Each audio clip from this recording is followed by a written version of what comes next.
So I wanted to ask another question, and this is related to something you mentioned very briefly in the book, which is some people have suggested that the novel is a fundamentally Protestant art form.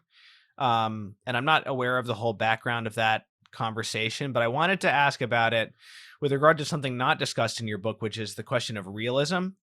Mhm. You don't discuss fantasy in the book, so the question doesn't come up. But this observation that realism is not the historical norm in literature, that it is a modern phenomenon. Now, Right. so is instrumental music Sure. being considered a high art form. So I'm not ready to cede that to the Enlightenment just because it came about at around the same time. Right. But I'm kind of curious as to how you see this historical development in a religious context of realism in fiction. Yeah, I mean, I think that it's important to talk about realisms, plural, right away off the bat. I mean, you have different different types of realism, and you have a kind of hyper materialistic realism that claims to just want to sort of photographically represent the seen realities of the world, right? And you can think of someone like Joseph Conrad, who said something along the lines of, it's my job to render the highest possible justice to the visible world, right? And for someone who professes the creed and says, I believe, in all things seen and unseen, you're immediately going to get your sort of quills up, rightfully so, and say, well, yeah, you want to represent justly the scene, but if you can complete a literary work and it leaves the reader with a sense that all that exists is the scene and that realism is sort of soberly admitting that all that exists is what we can see with our eyes and smell with our nose, right? That's obviously a problem. Hmm. I think that you have some. It's interesting though because you have someone like Balzac, to return to him, who's one of the so-called fathers of realism, and the reason that he's given that appellation is because this is one of the difficulties of getting through some of his novels is that he'll have maybe, let's say, 3 pages of really dense, thick description of a single room in a household, right? Because he wants to really make sure that you can see it and that you're in it, right? But Balzac doesn't just do that, right? He also, in his realism, represents the human soul. And clearly, he makes a distinction and takes us into the interior lives of his characters. Now, you also have the sort of the development and the turn inward that happens with someone like James Joyce or Virginia Woolf. And there it gets much more kind of complicated because there you want to sort of applaud on the one hand, right? This turn of the fictionist to say, let's not worry as much about representing the room for 5 pages. Let's represent what's going on in the interior of these characters. We'll give you a little glimpse of the room and then we'll go inside because that's what matters most, right? But then we have to sort of say, well, does Virginia Woolf adequately and accurately, with her stream of consciousness, represent what our souls really look like?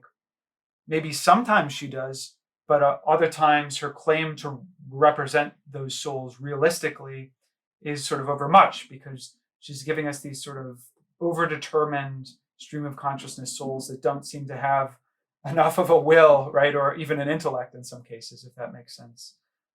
So there's a whole kind of range of realisms, and I think that for a Catholic writer or a Catholic reader, you have to recognize that there's always going to be a sort of outside of the Catholic imagination, only a partial picture that you're being given. Do you know what I mean? It's never going to be able to live up to its claim.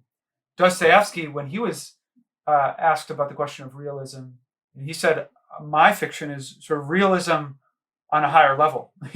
It's the true realism because it combines this attentiveness to detail, both sort of on duty and off duty details. So just like, okay, sometimes a chair is just a chair, and then sometimes the moon is the Eucharist.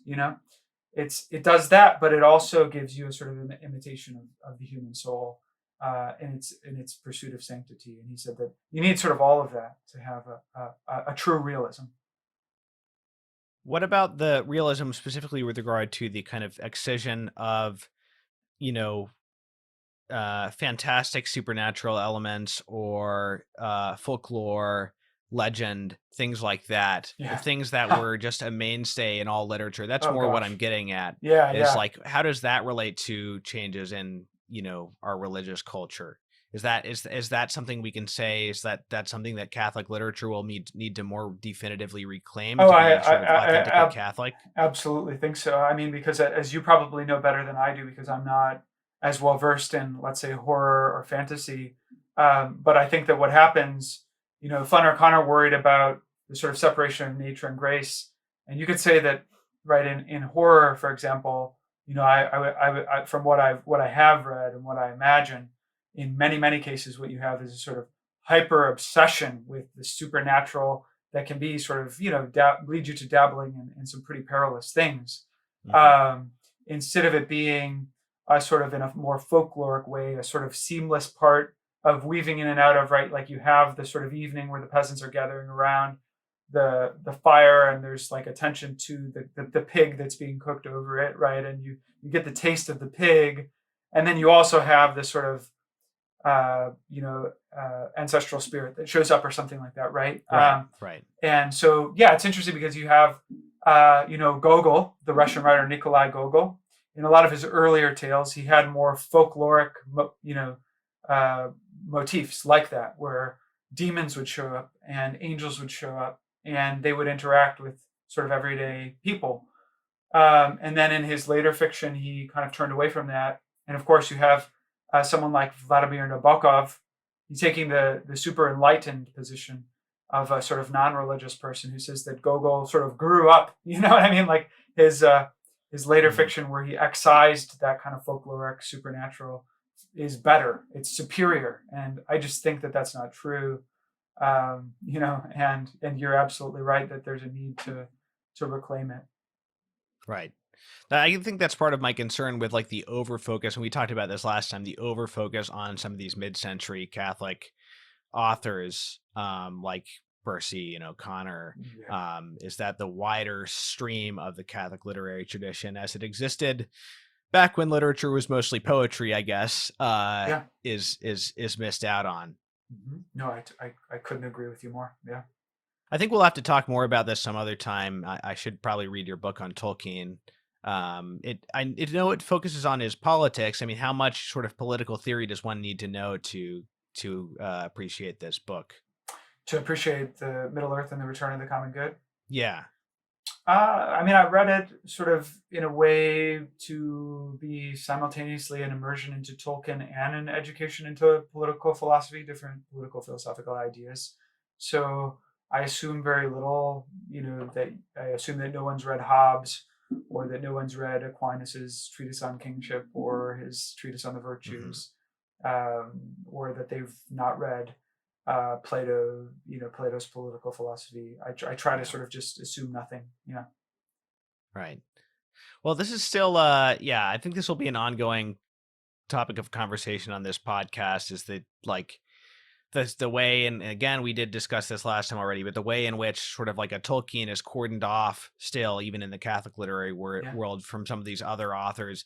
And part of that is because the ethos is just so different. Mm. And then in Tolkien too, you've got this burden of the whole world building thing, which is not necessarily doesn't have to be the case for a fantasy author necessarily. But on the other hand, I think it's more necessitated for someone using folkloric or mythical elements now, precisely because we live in a world that has been so thoroughly, as people say, disenchanted, so Yeah. that it's difficult to kind of introduce to just introduce these elements without sort of like giving people a systematic world building framework within which to understand them.